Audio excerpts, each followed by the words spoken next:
What's up, YouTube? It's Brandon with Felties Aquaria. I got our new Paludarium tank today, and if you can't see here, it is a little bit larger than the 20 gallon. It's a 29 gallon, and I just went ahead and took all the stuff off of it already, and I will probably go ahead and I'll probably just clean it out with alcohol, and maybe clean anything sticky on the outside out with alcohol. Because I'll be putting some stuff on it with silicone and expanding foam and stuff like that, and the surface does better if you clean it with alcohol. So if I clean it with alcohol, it should be okay. Should be good to go, I think. It didn't smell like chemicals or anything. You know, sometimes like the only smell I smell in there is silicone. Sometimes you get like a chemical smell in these. But yeah, the Petco is having their $1 per gallon sale. If you guys didn't know that, then I actually wasn't aware until I went to go check, but yeah, Petco has their $1 per gallon sale going right now. So I got this 29 gallon tank for $29, and I'll tell you what I'm probably going to do. I'm probably going to paint the background black and the bottom black. I just like to do that on my tanks. It's just something I've been doing for a while now. There's a couple tanks that aren't painted, namely this one is like the main one that it's not painted on the bottom, and the reason it's not painted on the bottom is because when I got that tank it was already filled with substrate and water, and it had fish in it, so I had to move it, you know, like I scooped the fish out and then I had to move it with the substrate and water still in it. That way I would have a decent biofilter in there, you know, decent biological bacteria left over, because otherwise those fish would not have survived. So yeah, guys, I'll be painting the back of this black and the bottom of it black, and I'll remove that little sticker down there. That's something I always like to do. I hate those little stickers, or like it's like a tag. I think it literally like tears off or something. Is it on the outside? Okay, it is on the outside. I was thinking it was, but I wasn't sure. It kind of looked like it was on the inside there, but just how it looked on camera, I guess. But yeah, I'll be painting it. I'll be drilling it. I might actually drill it first for plumbing. This will be the first tank that I ever drilled for plumbing. Me and my buddy are going to do it, and I just got the idea from Serpa Design. How I'm going to do it is exactly how he does it. So if you guys have ever watched Tanner from Serpa Design, he's an awesome content creator. In my opinion, he's one of the best. Like, in my opinion, like him and like Aquarium Co-op, they're like the people doing the most for like the fish and you know, there's a couple others though, like LRB is really good. There's a few really good fish tank ones, but Tanner's more like terrariums and lizards and stuff. And he was like one of the first person I ever saw him making like bioactive enclosures. You know, like where it's got like beetles and isopods and springtails and all that stuff. So it's like a closed ecosystem basically, instead of it being something that you have to scoop out and, you know, basically clean out like a litter box every week. So yeah, I think probably what I'm going to do now that I've seen the tank, I'll get down here on the ground with it. So probably what I'm going to do, this is just the cardboard that it came in. I always cut off that bottom piece of cardboard, and I usually lay the tank on here, and then whatever else I have it laying on, usually I have it laying on wood or something, unless I have a stand that's specifically designed to hold a fish tank, you know. But yeah, I mean, it looks pretty good. There's a little bit of sticky stuff on it from like their little sticker or whatever. Actually, that might be like a scrape. Hopefully not. If it is like a little imperfection of the glass right there, then all we'll do is we'll make this the back side, because the other side doesn't have anything like that I can see. So yeah, the seams, they look pretty good. I mean, they don't look that bad. So sometimes I reseal them depending on how I'm feeling, but yeah, the seams look okay on this. I think I can live with these seams. So probably what I'll do, guys, is since I'm putting newts in here, they want quite a bit of water. I'm probably gonna have the water level like maybe a little over half, probably. There'll be a false bottom, but there'll also be water in the false bottom, so it will be like still like a volume of water down there. It won't be water that they can use and swim, but nevertheless, they said like the water depth should be about the body of the length of the body of the newt plus like 1 inch or more. You know, more is always better, basically. They are pretty decent swimmers, I've heard, so I'm probably going to go with like I'd say that's like a 10 inch or something water off of whatever the substrate is, maybe, or 9 or 8 inches or something. And then I'm probably going to drill my plumbing hole for the intake somewhere around here, so that's where my water level will stay, or maybe a little bit lower, or somewhere around here, though I haven't really decided exactly. And then I'll probably do some measuring before I decide exactly where to drill this thing.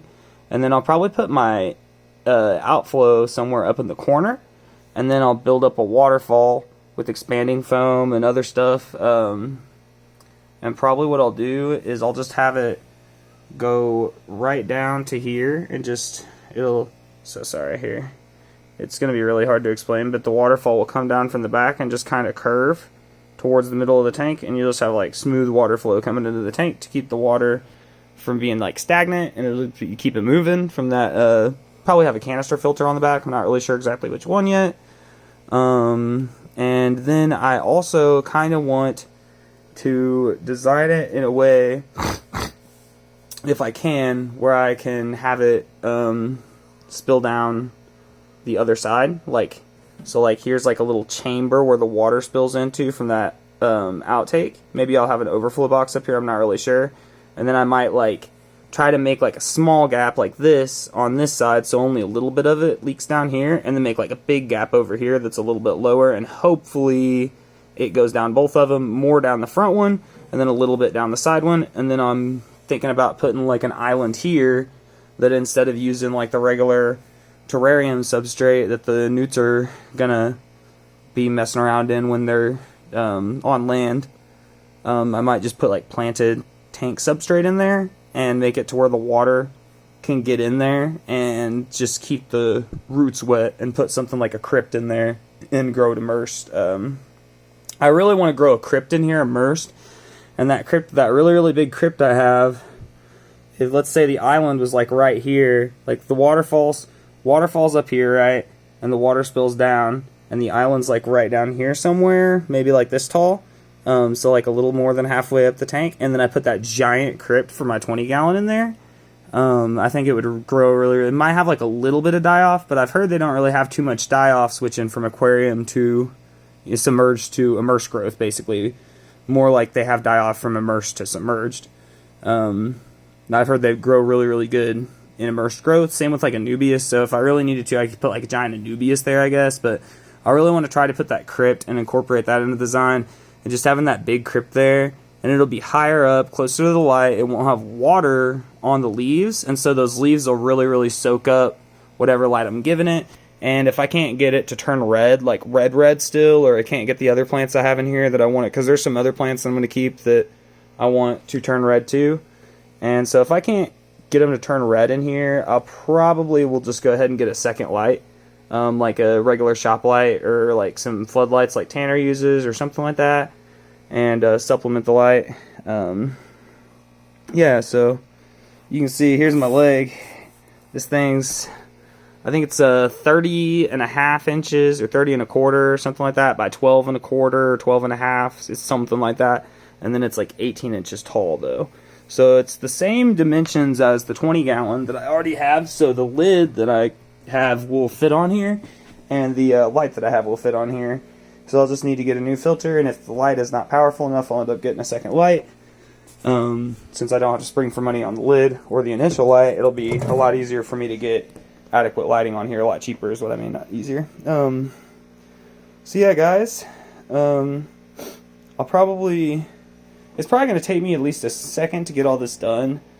Look at the date on there. Wonder if this tank's been sitting around since January 2017.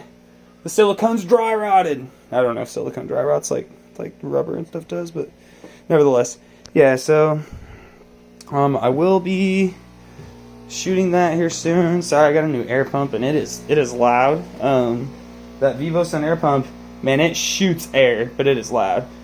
The other day I was at the store, and they had like some plants on sale. This is like it's a Boston fern, and it's like the ruffle, like ruffle ripple, some kind of fern like that, ruffle riffle fern or something like that.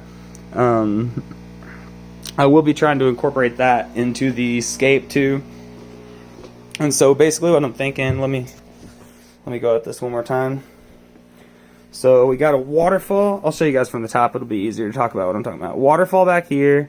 It'll probably come like out into there, and there'll probably be a little bit of swimming space in the front where the newts can freely pass in front of the waterfall if they want to. Maybe put aquatic plants on the bottom in the water. I have plenty of aquatic plants, so we'll have plenty of those. I went and collected moss the other day. I don't know if I showed you guys that video or not. I'll show you my moss, my little moss enclosure here in just a second that I have growing. There's still a few more things I gotta amass, but I did go get, I don't know where my bag of stuff went. I think it's out there. I don't feel like going to get it, but I did get like Gaps and Cracks expanding foam and a few other things that I needed. But yeah. Sorry guys, this is me a long video because I talk too much, but that's just one of my flaws. Yeah, so we'll have the waterfall. I don't really want it to take up too much space, just kind of like on this side. And then most of the middle of the tank I want to be like a swimming area. And then I think what I'm actually going to do is I'll have an island here with the plant growing in it. And I'll make it accessible for the newts, but it is going to have planted substrate in it, not like terrarium substrate, so it's going to be wet, but it shouldn't get putrid because it's, the plant is actually going to use that water, and I will make it to where it can pass through it, so it doesn't just like sit in there. Like, I will make a false bottom for the island. What I'll be doing is probably making the islands out of egg crate, and then putting a layer of mesh over the top of them, and down the sides too, and then all expanding foam all around them on the top of them. Make a little lip so the water sits in there, but also, like I said, I'll make it to where it can drain through, so that plant will sit with wet roots all day long from the pump, but it won't be stagnant water in there. It'll be moving water through there, which it'll probably really like. Like I said, I really want to put the crypt right here. I think that giant crypt, it would be in the background because the island would be right back against the back, so the big crypt would be like right here. The waterfall would be right here. This would be like open swimming area right in the middle for them to like kind of congregate in. And of course I'll have a couple little aquatic plants and some driftwood through there, but for the most part I want like a decent area of open swimming space in the middle. And then this side I'll probably put an island all the way in the back, probably a pretty big one all the way in the corner. So they can't get back behind there, and I'll probably have a background on here too. And I'm looking at it now like it's going to be tight, but I think that I should have enough space. My background is not going to be too big. I'm going to do probably an expanding foam background, I think, and just like it's possible I might do a cocoa fiber liner background, actually. It just kind of depends. So we shall see, guys. Yeah, I think it'll look pretty cool. A big island on this side, some open swimming space in the front with some plants, some open swimming space in the middle with some plants. The newts, they really like a lot more swimming than sitting on dry land for the most part, but they'll still have like a chunk of dry land over here that's wet. It's going to be like wetland all the time to where it's like moist, but it's not underwater. And then over here, they will have they'll have an island that's just dry land. I'm going to try to make it to where it's easily accessible to them, to where they can climb in pretty easy. But I'd say these islands are going to be pretty tall because they're going to have to be above the water level. But yeah, guys, that's about it for my video. That's just the plans for the terrarium so far. And I'll let you guys know how it goes. Thank you, YouTube, and have fun on YouTube. Have fun with your YouTube time today. Just do something crazy. Love you guys.